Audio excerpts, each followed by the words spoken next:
Muy buenos días a todos. Iniciamos nuestro noveno simposio de actualización en urgencias. Iniciamos con esta charla titulada Hemorragia masiva a cargo del doctor Francisco Viera. Él es especialista en medicina crítico y cuidado intensivo de la Universidad de La Sabana. Actualmente se desempeña en su trabajo en la Clínica Nueva, la Clínica Magdalena y la Clínica de Mar. Doctor Francisco, un honor tenerlo acá y que nos comparta su conocimiento. Le doy la palabra, doctor. Muchas gracias. Muy buenos días, nuevamente agradeciendo a Anir por la invitación. Hoy vamos a hablar de hemorragia masiva. En el pregrado a todos nos enseñan que debemos corregir una triada mortal. Yo espero que después de esta charla empecemos a hablar de lo que es una pentada mortal y de cómo vamos a corregirla. Cada 6 segundos muere alguien en el mundo como resultado de una lesión. Mientras estamos haciendo esa presentación, muchas son las personas que van a fallecer. Eso para dar a entender que es un problema de salud pública a nivel mundial. Haciendo la comparación entre lo que es VIH, tuberculosis y malaria, vemos esa gráfica donde las muertes por millón de habitantes para 2014 son casi 5 millones las personas que mueren anualmente en el mundo. La principal causa de lesión traumática son los accidentes de tránsito, para tenerlo en cuenta. Después de los accidentes de tránsito, continuamos con los suicidios, homicidios y lesiones no intencionales. El resto son heridas que pueden ser causadas en la guerra, por ahogamiento o relacionadas con fuego.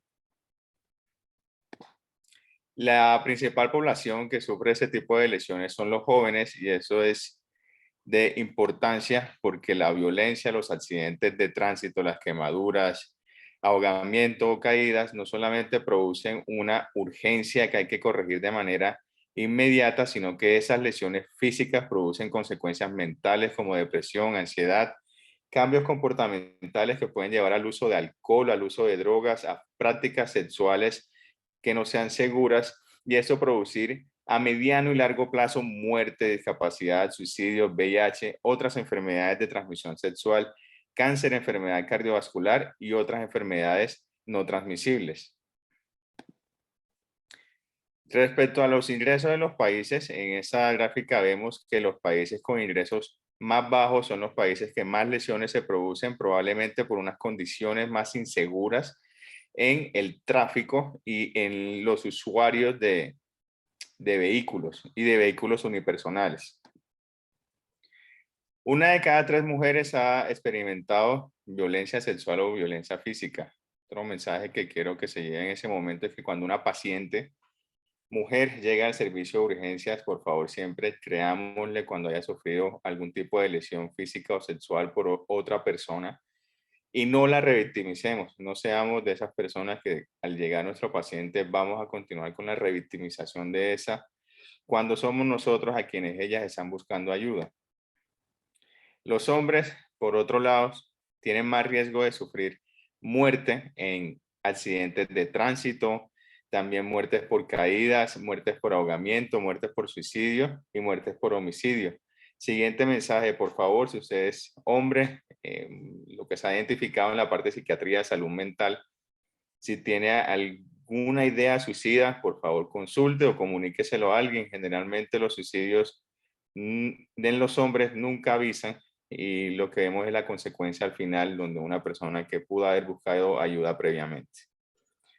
La principal causa de muerte es la exsanguinación en las primeras horas. Generalmente algunos de esos pacientes ni siquiera llegan a los servicios de urgencias, sino que mueren en la parte donde se haya producido la lesión, sea un accidente de tránsito o en la casa. Y después de esa introducción, vamos a lo que hablamos inicialmente. Vamos a pasar de lo que se conoce inicialmente como una coagulopatía, hipotermia y acidosis, siendo una triada mortal, y vamos a tener un nuevo concepto de lo que es la pentada mortal, que nos va a llevar a una hipoxia isquémica, que es por lo que finalmente fallecen nuestros pacientes. ¿Qué es lo que vamos a agregar? Hipocalcemia e hiperglucemia, y ahora vamos a mostrar por qué. En ese estudio, que es un desarrollo de los criterios novedosos para la triada mortal que se había hablado previamente, un estudio retrospectivo que se hizo en Japón, se encontró que los pacientes que tuviesen cualquier tipo de trauma con un aumento de los productos de degradación de fibrinógeno, una base de exceso menor a 3 o una temperatura menor a 36 grados, son pacientes con un OR para aumento de riesgo de mortalidad con una P estadísticamente significativa. Es decir, los pacientes con coagulopatía, con acidosis y con hipotermia van a tener mayor riesgo de mortalidad que el resto. ¿Qué pasa con la acidosis y la coagulopatía? En ese estudio que se realizó en cerdos, donde indujeron acidosis a esos animales y evaluaron la coagulopatía de esos pacientes, encontraron que la síntesis del fibrinógeno es igual de comparable con el resto de pacientes, pero con una degradación muchísimo mayor. Es decir, vamos a tener unos pacientes que van a tener una degradación de fibrinógeno muy elevada, que se puede evidenciar con tiempos de coagulación prolongados. ¿Y cuál es la importancia del fibrinógeno? Que el fibrinógeno es una molécula a la cual se van a agregar las plaquetas para adherirse y iniciar la fase celular de amplificación de la coagulación.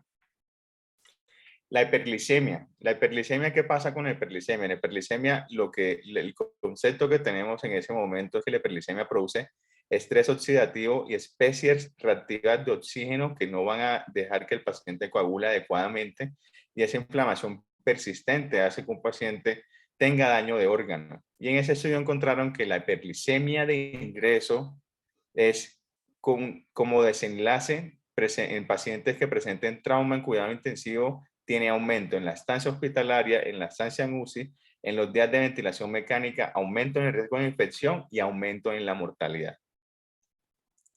Respecto a la coagulopatía. En la coagulopatía, en ese estudio encontraron que podemos tener 3 espectros de coagulopatía. El que mayor se presenta, que eso lo hicieron con tromboelastometría, es lo que llama fibrinolisis shutdown, es decir, unos pacientes que tienen completamente apagada su estado de fibrinolisis con una mortalidad realmente que es elevada. Continúa lo que es un estado de fisiológico, que es tener una adecuada coagulación con una adecuada fibrinolisis. Y la que sigue son los pacientes que presentan hiperfibrinolisis, que son los que tienen una fibrinolisis severamente aumentada, que como vemos en esta tabla son los que mayor riesgo tienen de mortalidad. ¿A qué voy con eso? Que una de las estrategias que tenemos nosotros para manejar esos estados de coagulopatía inicial es la administración de ácido tranexámico. Este estudio TRASH-2 es un estudio aleatorio controlado con placebo, donde se incluyeron más de 20,000 pacientes. Se administró ácido tranexámico a todos esos pacientes que tuviesen sangrado o sospecha de sangrado al ingreso al servicio de urgencias. Se evidenció que la administración de ese medicamento, que es un antifibrinolítico, en las primeras 3 horas tiene una disminución del riesgo de mortalidad por todas las causas, y que en los siguientes días tiene una disminución del riesgo de coagulopatía en esos pacientes. Es decir, que a pesar de que en ese estudio nos digan, hay ciertos pacientes que tienen un shutdown de la fibrinolisis, la evidencia se encuentra un poco en contra en decir que prácticamente a todos estos pacientes deberíamos administrarles ácido tranexámico. Si contamos con el servicio de tromboelastometría o tromboelastografía a la mano en urgencias, pues sería un caso diferente. Pero en la parte práctica es a todo paciente que ingresa al servicio de urgencias con sangrado evidente o sospecha de sangrado, debemos administrar ácido tranexámico, especialmente a aquellos pacientes que ingresen posterior a las primeras 3 horas del sangrado. La hipocalcemia, en esa revisión sistemática se encontró que la hipocalcemia tiene un mayor riesgo de mortalidad, de requerimiento de transfusión y de coagulopatía en los pacientes que ingresaron con trauma. ¿Cuál es la probable causa fisiológica de eso? La hipocalcemia produce hipocontractilidad del corazón y también tiene una alteración en la contracción del músculo vascular liso, produciendo endoteliopatía. Y respecto a la coagulopatía, una inadecuada polimerización de la fibrina, disminución en la activación plaquetaria en la agregación y una inhibición de los factores de coagulación. La hipotermia y trauma. Vemos en esa tabla cómo se encuentra directamente relacionado respecto a la temperatura de los pacientes. Entre menor sea la temperatura de los pacientes, mayor riesgo de mortalidad van a tener. Eso relaciona directamente con toda la función enzimática que tiene la temperatura en la fisiología del trauma y con la incapacidad de los factores de la coagulación para trabajar en esas temperaturas. Entonces, como vemos, la coagulopatía, la hipotermia, la acidosis, la hipocalcemia y la hiperglucemia están directamente relacionados con la mortalidad de los pacientes en trauma. Eso produce una hipoxia isquémica que lesiona directamente a la mitocondria produciendo daño celular, hipoxia celular y posteriormente disfunción de órganos. Esa revisión la hicimos con el Servicio de Medicina Interna y de Cuidado Intensivo del Hospital Santa Clara, de coagulopatía inducida por trauma. Con eso damos un manejo integral a cómo se debe abordar el paciente al ingreso al servicio de urgencia y posteriormente en la unidad de cuidado intensivo en nuestros servicios críticos. Lo que propusimos fue que cualquier paciente que ingresara con una presión arterial sistólica o frecuencia cardíaca por encima de 110 debería activarse una alerta temprana.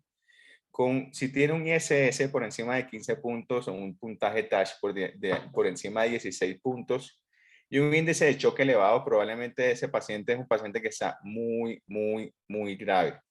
Si hay indicación quirúrgica inmediata, ese paciente se debe llevar a quirófano de manera inmediata, avisar la cirugía, avisar la ortopedia o el servicio que sea necesario para la corrección de esa lesión.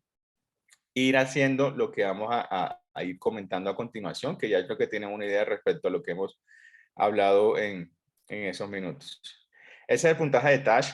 Si la hemoglobina está muy baja, si tiene una base de exceso elevada, si la presión está muy baja, la frecuencia cardíaca elevada, si tiene fractura pélvica o de fémur, si el sexo es hombre, con un punto de corte de mayor a 16 puntos, eso nos va a ayudar a evaluar si el paciente necesita transfusión masiva o no. Si el paciente cumple con esos criterios, quiere decir que el paciente tiene una severidad de su trauma muy elevada y que deberíamos activar el protocolo de transfusión masiva. Con transfusión masiva nos referimos a ¿qué? A transfundir 6 unidades de glóbulos rojos, 6 unidades de plasma fresco congelado, un CUPS de plaqueta o el equivalente, que son 6 unidades de plaquetas separadas. Avisar a cirugía de manera inmediata. Garanticemos, por favor, accesos periféricos de gran calibre. Conservemos una tensión arterial sistólica por encima de 90. De resto, continuar con todas las maniobras que nos enseñan del ATLS. ¿En qué se basa esa transfusión masiva? En ese ensayo clínico controlado que se llama el PROPER, que compararon la transfusión de hemoderivados en una razón de 1-1-1 o de 1-1-2, donde encontraron que la mortalidad en las primeras 24 horas está disminuida si las transfundimos con una proporción de 1-1-1. De importancia, ácido tranexámico, por favor, no olvidarlo. Paciente con sospecha de sangrado o con sangrado evidente.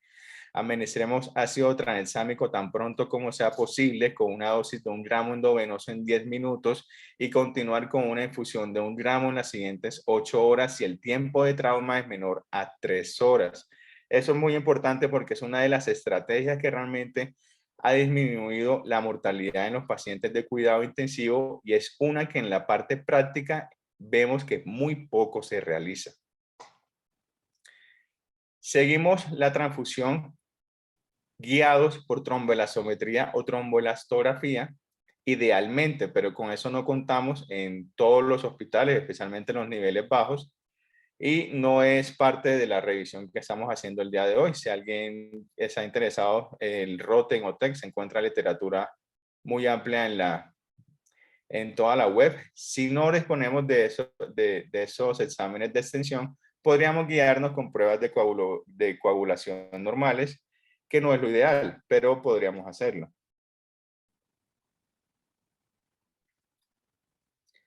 Para el control de la glucosa, entonces, ¿qué vamos a hacer? Nuestros objetivos de glucometrías van a ser entre 140 y 180, evitando también la hipoglicemia.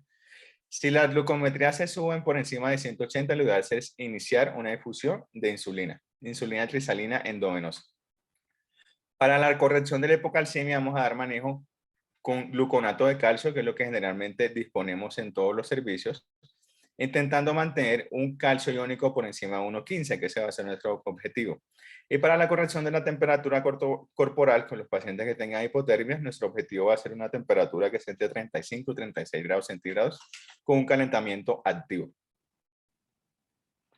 Eso es para representar a la célula, un endotelio sano. Aquí como lo que vemos es un endotelio completamente sano, con unas plaquetas y unos glóbulos rojos que están dentro de él, sin ningún tipo de inflamación dentro de él, con una tromboelastografía, pues que esa es una figura normal. Un paciente que presenta un trauma temprano, aquí lo que vemos, un paciente que está sangrando con una lesión tisular severa, con un endotelio que está inflamado, con una agregación plaquetaria severa, con un llamado de neutrófilos, se llamaron a los monocitos, se llamaron también a los linfocitos, con una inflamación temprana que es muy dañina, con un estado que puede ser mixto, pero generalmente es de hipocoagulación con hiperfibrinolisis. ¿Qué es lo que debemos hacer? Retomo, control del sangrado, administrar ácido tranexámico. Otra de las estrategias que utilizamos mucho en cuidado intensivo es la limitación del uso de cristaloides y la hipotensión permisiva, la transfusión de hemoderivados de ser necesario una razón de 1-1-1, el control de electrolitos, especialmente del calcio, y de manera prehospitalaria en algunas partes han administrado plasma antes de, pero eso no se ha evidenciado que tenga unos desenlaces que disminuyan la mortalidad. ¿Qué pasa cuando se maneja eso inicialmente? Si el paciente sobrevive, ya estando en la unidad de cuidado intensivo, pasamos a un estado de trombosis y disfunción orgánica, por todo lo que hemos hablado, que es por hipercoagulabilidad. Un endotelio que tiene una coagulabilidad severamente aumentada. Y ya no tenemos ahora un paciente que después de haber hecho un reparo quirúrgico completo, probablemente no va a sangrar más, sino que el riesgo que tiene ahora es de aumento de la coagulabilidad con riesgo de trombosis. ¿Qué debemos hacer? Una tromboprofilaxis temprana. Soportar los órganos de la manera que sean necesarias y nuevamente hacer la reparación quirúrgica lo más pronto posible. Para llevar a casa las lesiones traumáticas y el sangrado y las muertes, por eso es un problema de salud pública. ¿Qué es lo que debemos hacer de manera temprana? Identificar el sitio de sangrado, corregir el sangrado, administrar ácido tranexámico, de ser necesario activar nuestro protocolo de transfusión masiva y por favor entonces corregir la coagulopatía, corregir la acidosis, corregir la hipotermia, corregir la hiperglucemia y corregir la hipocalcemia. Con eso nuestro paciente tendrá unos mejores desenlaces. Y por favor, conduzcan con cuidado y lleven los límites de velocidad, que con eso probablemente disminuyamos el riesgo tanto de que ustedes y nuestros pacientes tengan una lesión que pueda producir muerte. Muchísimas gracias. Doctor Francisco, mil y mil gracias por esta charla tan completa y concreta. Le agradecemos compartir su conocimiento en este simposio. Esperamos tenerlo en un próximo evento. Agradecemos de paso a todos los expositores que van a tener cabida en este noveno simposio de actualización en urgencias de la Asociación Nacional de Internos y Residentes. Deseamos que nuestros asistentes aprendan mucho y aprovechen al máximo. Doctor Francisco, mil gracias. Que tengan muy buen día y sé que será un excelente simposio.